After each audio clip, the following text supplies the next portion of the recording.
Hey, thank you for coming today. We got a special treat for you. It's called dynamic filling. So, this thing was advertised as increasing your daily production rates. So I'm going to show you how we can do that, what dynamic filling looks like, okay? A little bit about me if you don't know me. I've been in the industry for over 40 years. Actually, I figured it up today. I've been 50 years in the industry. We've done multiple training programs. We've built multiple training programs. I hold 5 U.S. patents, and I love dung beetles. I love the people that clean our sewers. And I thank you for what you do because it's not an easy job. Nobody out there grew up wanting to be a sewer cleaner. Don, did you grow up wanting to be a sewer cleaner? Wave your hand. No, nobody did. But we all wound up in this industry we all wound up in this industry one way or the other. So thank you for what you do. It's not an easy job. Getting off work every day, going home, walking in the house, smelling like a big old human poo-poo, walking doo-doo, okay? So thank you for what you do. You keep the poop moving. I call you dung beetles. I love me some dung beetles. Right there, dung beetle lover, that's me. Now the objective of the class today is to become aware of how much time we're actually cleaning pipe during the day. What is dynamic filling, when to use dynamic filling, know the necessary equipment for a proper setup, and understand how to safely set it up and use it without being hurt. Because if you don't do it right, you can hurt yourself. Now, all these programs are housed on my website at nazat.com. If you go down here where it says free safety webinar recordings, we're making several 30-minute safety programs. Some of them are already in here to help keep you safe. My goal in life is I want you to get home every day. So when you leave in the morning to go to work, you don't make plans not to come home. You never tell that person that when you leave at home, go, I may not come home today. Today I could die. You don't ever have that conversation, right? It's always plans for what you're going to do when you get home. So my goal in life is to make sure you get home every day as safe as possible and in one piece without being damaged. And these webinars will help you do that. They don't cost you anything. You just go in there and you watch them and you get me for a whole 30 minutes. What a deal, huh? Okay, now warning, we're going to have some graphic videos in here. So there'll be a couple of those, and I'll try and give you a heads up before we pop that up. I don't want you to get freaked out there. Now let's talk about dynamic filling. Now this dynamic filling is part of my Sewer 102 training course. This is an 8-hour course that every sewer cleaner operator should probably go through. It's everything that you do in the course of a day. Just about everything is included in this 102. And that's on our website. Now, let's look at this. How much time are we actually cleaning pipe a day? Now, cleaning pipe requires the nozzle to be squirting water, going in and out, okay? If you're not squirting water, you're not really cleaning. You're doing something else. Now, there's many things you have to do in order to get there to clean the pipe. How many times a day do your crews fill up with water? On average, it's about 3 or 4 times a day. So how many gallons of water can your unit contain? It's typically about 1,000. And what is the displacement of your water pump? Typically 80 gallons a minute. All those little pumps pumping, 80 gallons a minute going out. So if your unit holds 1,000 gallons and your crews, let's say I'm going to give you the benefit of the doubt. You can fill up 5 times a day. And your pump displacement is 80 gallons a minute. It's putting out 80 gallons a minute, okay? Now, if you do the math on this, you come up with 62 minutes a day of actual cleaning time. That's the math. That's the physics of it. So how much water you pump in the course of a day and how much water you put in the truck, you divide that and you come up with 62. The national average right now is 42 minutes a day. I've been doing time-lapse video for a long time and checking on water, how much water consumption during the course of a day. That's the national average. Out of 8 hours, you're only cleaning pipe 42 minutes a day. Pretty astounding, huh? So how do we increase our cleaning time? You can do it by doing dynamic filling. You can do it by planning and control, by trying to plan your work so you don't drive as much. And then you can do recycle capability. There's some trucks out there on the market. They've been around for a long time. Since I was really young, Camel came out with the that's why they call it a Camel, I guess. It was supposed to be able to recycle water. It didn't work out. And now they have some newer ones on the market now that seem to be working okay. They say they're high maintenance, and you got to maintain them. If you don't maintain them, the recycle system is going to fail. So there's a couple of them out there on the market. So you can reach out to some of those local guys and have them come out and they'll do you a demo. If they do a demo, make sure you put them in some sand and some grease and see if that baby recycles, okay? And if you're going to buy one, talk to somebody who already owns one and see how it's holding up for them before you spend $900,000. Because dynamic filling is going to be a lot cheaper. So the average cleaning unit can operate about 12 minutes before depleting the water tank. If you're pumping 80 gallons a minute, you're going to get about 12 minutes. Now, most line segments require more than 12 minutes to be cleaned. If they're dirty, if you can clean the line in 12 minutes, with 1 tank of water, it probably doesn't need to be cleaned. Okay, you're probably just running it in there and you're pulling it out and there wasn't nothing in there hardly to start off with. But we're talking about cleaning dirty pipe here. Heavy roots, heavy grease, and then heavy debris like like 12 to 18, 24-inch pipe that's got a lot of material in it. So here we go. So you're on your weather job site, driving. You get there and you get out, you put out your cones, you fill up with water, then you get back in and you pull up to the job site. You get all your gear set up. You got to set up your suction tube, you got to set up your traffic control, put your nozzle on, get your nozzle inserted into the pipe, start jetting, blowing stuff everywhere, and you're vacuuming, and then 12 minutes, you run out of water. You hear that alarm going off. Low water alarm. You go, oh, yeah, you got to shut it down. So you shut it down, and now you tear down all your tubing. You pick up all your traffic control. You put it all back on the truck, and you go, well, the pipe's still dirty here, man. We still got some stuff in there. So you get in your truck and you drive over to the water field. You get that big heavy hose off there, and you roll it out. You throw it across the ditch, and you hook onto the hydrant, and you fill the truck up. And then you have to come back to that same manhole and then set up all your vacuum, all your traffic control again, put the nozzle back into the pipe, and then start jetting again, okay? How much time does that take? It takes between 35 and 45 minutes to do that. And it's more on the edge of 45 than not. So if you do that 3 times a day, that's almost 3 hours a day, just filling the truck up, tearing it down, moving it, filling it up, and then coming back. Because have you ever timed yourself when you're filling the truck up to see how long it takes to fill the truck up? Because some of you open that hydrant up just a little bit, and you're like, yeah. Some of you open it up a little bit more, and some of you open up too much, water blows out of the little downspout going into the water tank. So it takes you probably about maybe 10 minutes to fill the truck. So all that time together is at least 45 minutes on a minimum, okay? Now look, whenever you're using hydrants, always use an approved hydrant wrench, okay? By the way, we're here in Dung Beetle Studios. I got a studio here full of props. Don't use a pipe wrench, okay? If you're a contractor out there, don't use pipe wrenches. I know you don't like to spend money if you're a contractor, but we were on a job one time, and hey, Rach, can you come get this mouse out of my face? Got a little mouse up there. So we were on a job site, and we were filling up with water. And my guy had a pipe wrench on the hydrant, and the cops pulled up. He runs over and grabs the guy, he handcuffs him, and he throws him back in the car. And I go over there and go, what are you doing? What's wrong? He goes, it's illegal to use a pipe wrench on a hydrant. So I'm taking him to jail with the pipe wrench. It took him all the way downtown Houston. I had to go down there and pay and get him out, and I got my pipe wrench back. So don't do that. It won't work out because I think it's illegal in all 50 states, all right? Don't use that. Now, when you're going to use the hydrant, always flush it, please, because some of these systems have oil coolers on them, and the water goes through the oil cooler, which cools the oil, but if that water is dirty, it can plug up your cooling system. So always flush the hydrant. My motto is, if you don't drink it, if you can't drink it, don't put it in your truck. So flush it till you can drink it. And if you can't drink it, go find you another hydrant before you hook up to it, okay? All right? You got that, Don? Don, yeah, I got that, man. Now look, let's talk about hydrants. You guys use hydrants more than anybody in any industry. More than the firemen use them, okay? True story. So understand how these things work. This is called a dry barrel. There's a wet barrel. There's a couple of different types out there. But the dry barrel is what we find here in the South. When you open this up, when you open this plunger up by turning the stem, this whole barrel fills with water, okay? And when this stem is partially opened, this drain hole opens up because when you shut it, it will drain the hydrant. So if it's partially open, you get this kind of action coming out of the ground. You know, you feel it out, you've probably seen it before. Yeah, you've probably seen it before. You're like, hey, look at that water coming out of there. What's going on with that? That's what's happening. You're going to watch out the base of the manhole. So the hydrant needs to be fully open or fully closed. Fully opened or fully closed. Let me see. Now, if you don't want to open up the hydrant there you go. If you don't want to open up the hydrant all the way, put one of these valves on here. Open this all the way and control your flow from this valve, unless you have a valve on the side of your truck. But don't use the hydrant as your valve control, okay? It's not good for the hydrant. Okay, moving along. So how to increase your time using dynamic filling. This is dynamic filling.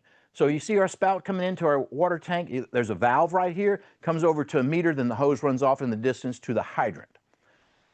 So when do you use dynamic filling? Okay, dynamic filling is used whenever one tank of water is not sufficient to clean the line and a fire hydrant is within 300 feet of the unit. Okay, so if you're in the city, you're going to almost, when you're set up on a sewer line, you're almost going to always be within 300 foot of a hydrant. Almost always. So, you know, if you're just running the line, like if you're one of those one tankers, you can clean 5 lines with 1 tank of water, then you're just in there going boom, boom, boom, boom. It's not, you don't really need to do this. But if you set up on a line that's got heavy tuberculation in the pipe or a lot of roots and a lot of grease, or it's a larger diameter pipe, then you want to use dynamic filling so you don't have to tear down and get water. Okay, that's when you use it, kind of like in this video here. Okay, this guy's in there with a lumberjack. He's cutting out tuberculation in a pipe, in a cast iron pipe. See him in there grinding away, sparks are flying. Now you think he's going to clean all that out with 1 tank of water? Huh, Ted? Nah, he ain't going to do that, huh, Ted? That's more than 1 tank in it. So if you have to, you got a camera in the line and you got to tear down every time and get a tank of water after 12 minutes, you're going to be there all day. And the guys in the TV rig are going to be like, they're going to be upset, like, hey man, what's, you know, blah, blah, blah, blah, blah, blah, blah. And so it's really expensive to keep tearing down and moving. So this is when you want to do dynamic filling, when you have situations like this. Now the benefits of dynamic filling, it reduces the number of setups on a single manhole. So if you're going to have to keep going back to the same manhole, dynamic filling is what you should do. It'll increase your production. It improves the quality of your cleaning. So, Tony, I know you ever been out there, Tony Diaz. You're out there, you're jetting that line, and you got about 50 foot left to go, and you run out of water. Now you got to drive way over there to get some water. And you go, oh, I think that line's clean enough. I don't want to go back over there. So you fill up and you go somewhere else. And that's how you improve the quality of your cleaning, because you never run out of water until it's clean. Now, it also makes the vacuum tank available for debris instead of potable water, because some of these trucks have a cross connect between the debris tank and the water tanks. So you can actually clean the water tank out, fill it completely full of water, and then turn the valve on, and now you have extra 2,000 gallons of water or so. But now you can't vacuum. So all the stuff that you're washing out of the line is going down the pipe, which is going to cause you problems in the long run. But if you use dynamic filling, you don't have to use your vacuum tank for water. Now here's what I recommend you use. I carry 6 50-foot sections of 1.5 mil hose. Okay, it's lightweight hose, that's 300 foot. Hydrant adapters to hook everything up. Now, these hydrant adapters, look, I know whenever you guys are, when you're filling up your truck, if you're using that 2.5-inch hose. Ted, you using 2.5-inch hose on your trucks? Okay, so get rid of the 2.5-inch hose and go to an 1.5-inch filler hose, because they're not opening the hydrant up all the way anyway. And if you put the 1.5-inch hose on there, it's not going to slow them up to fill up. Okay, but what that's going to do is if you go to an 1.5 mil hose for filling, then all you have to do is put 1 adapter on the hydrant and you screw that 1.5-inch hose on there. Now, if you're out on the job, you go, well, let's do dynamic filling. You go drag that hose off. Now you don't have to have any adapters. You can just screw it right onto the end of your filler hose, take it out, lay it out to the hydrant with the 1 adapter, screw it on there, and open the hydrant up. Bam, and you're good to go. You know what I'm saying? That way you don't have to worry about you guys losing the adapters. You only have the 1, and they won't lose that one as well. 24 feet of high-speed ramps. You got to cross the road with these hoses. Let's take a look at what that looks like. So here we go. This is our 1.5 mil hose. You got 1 adapter that you need to hook the hose to the hydrant. And then over here, you'll see there's a ball valve, and that connects to the truck. And then here's your high-speed ramps. You can run over these things at 50 miles an hour. Now, a 50-foot section of fire hose it weighed about 39 pounds.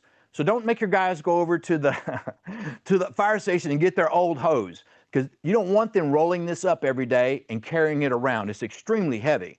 This stuff right here, the 1.5 mil hose, it weighed 9 pounds. That whole roll weighed 9 pounds. So they're much more likely to do dynamic filling, and it's going to be easier to use, and it's easier to store on your truck. Please don't make them use fire hose. They're not going to like it. They're going to call me bad names. This is what it looks like when you hook it up to your truck, okay? There you go. Coming off the truck, you lay the hose out, you go all the way down the street. We're about 300 foot down to that hydrant. See him way down there? Yeah, there he is down there. So now he's just going to open up that hydrant, send all the water to the truck, and on the side of the truck, we're going to install a flow control valve right on the side of the truck. And let's see, what does that look like? There's me. That was before I started looking like Jack Reacher. I lost a little bit of weight since this picture was taken. See, you got the ball valve right here, so you connect it up. Now you can control the flow from right here. So you don't have to walk all the way down to open and close the valve, right here. So you're good. So you just walk over there and crack it a little bit while you're jetting, and if you stop jetting, just go over there and turn it off. Now, if you want to get cool, you want to be real cool, yeah, leaks. Watch out for leaks. People in the neighborhoods do not like this. They're all about water conservation, okay? You start spraying out, unless you're spraying it on their yard. If you're spraying it in their yard, they may not say nothing. But if you're spraying it out in the street, boy, they'll call up, hey, there's that water going everywhere over here. So fix your hose. If you got a bad hose, go get you some more hose. The control valves, so you got control valves. And this is what I want you to mount on the side of your truck. So if you permanently go to 1.5 inch filler hose, just put a gate valve. This is the cheapest. The ball valves cost a little bit more. I don't care which one you use. It doesn't really matter. Okay? Now, if you want to be really cool, though, get you the continuous fill system. This one's came off of the Eco truck. So this is these pictures of that one. But I don't know if, I guess all the manufacturers may offer these, but this is an automatic fill, continuous fill system. There's a valve right there. It's 12 volt. Then you have a high level, low level switch on the water tank. So you walk over here and you turn it on, and it opens and closes as you need water. No, seriously. I'm not kidding, Don. You won't ever have to go move that valve. It'll tell itself when to open and close, so you're always full of water. That's one less thing you got to worry about. So if you're buying a new truck, inquire about this to have this installed on your truck. So whenever dynamic filling is used, sometimes you have to cross the road. This is where it can go bad. This is the dangerous part, crossing the road with these hoses, because it tears up the hoses and they can actually get caught up on the car. Let's take a look at that. Here we go. All right, you ready? Here we go. Boom, boom, boom, boom, boom. They run across your hose all day like that. How long do you think your hose is going to last? Now, the other problem is when it's full of water and it's at 60 PSI, so it's fully inflated. When the car hits it, they squish it down, and when it releases, when they come off, I've seen the hose jump 2 foot in there. Bam! Bam! I've seen it wrap around tires. I've seen it get hooked on the bumper of the car and drug down the road, and it pulled the feet of people out, and they're all laying on their backs. It was a terrible mess. So if you're going to cross roads, you have to use a ramp system, all right?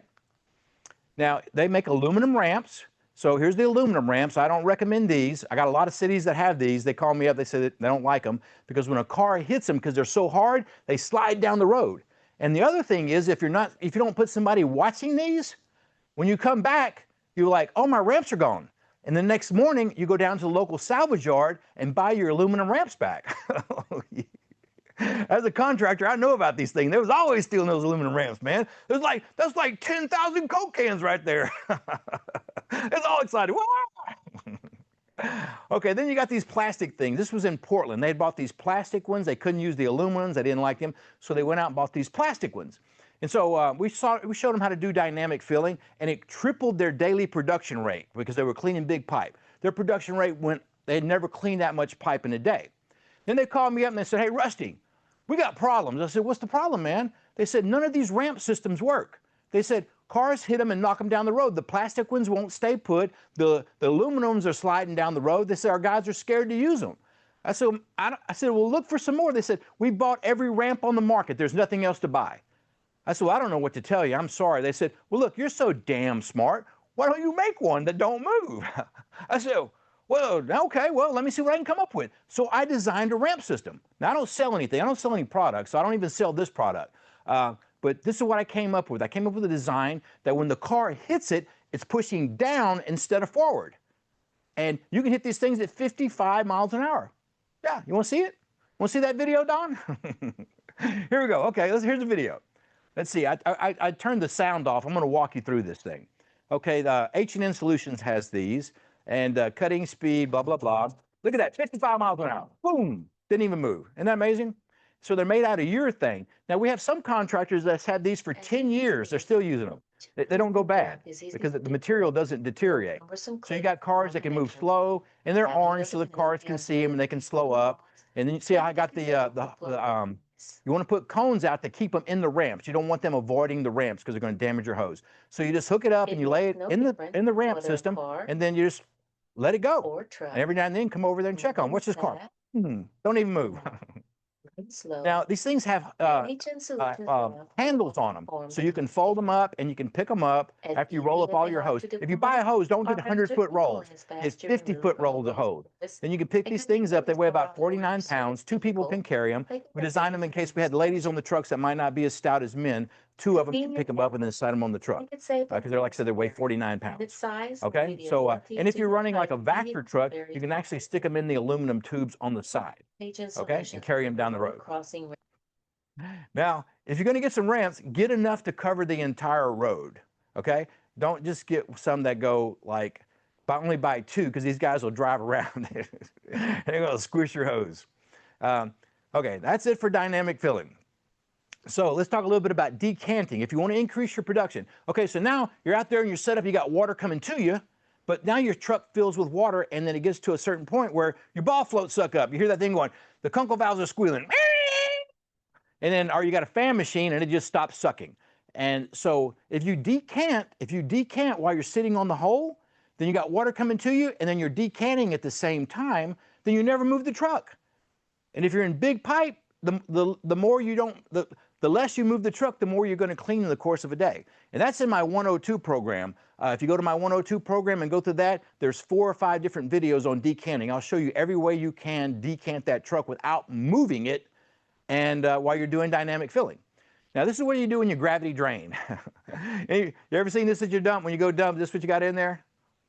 No, don't say nothing. If you do dynamic filling and pumping off your truck while you're cleaning large diameter, this is what it's going to look like. Okay? You're going to go to the dump, you'll be like, oh my God, you'll be out there with your camera taking pictures. You'll be like, I got to get a selfie. Ka-chink, ka-chink, ka-chink.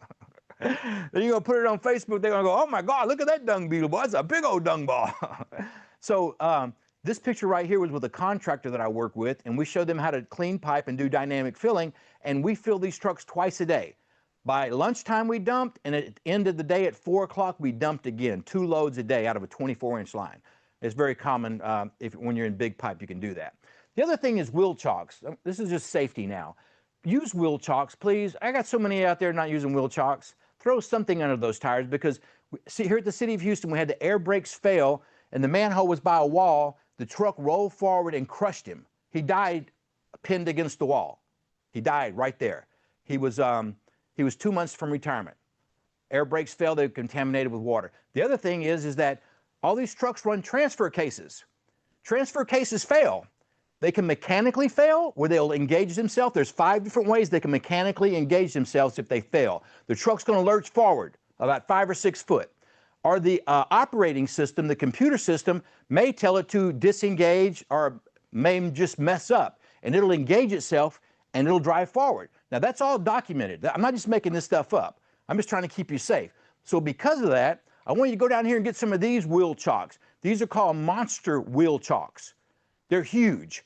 You put these things under your tires, and even if you have a transfer case failure, it's going to absorb some of the movement of that truck going forward.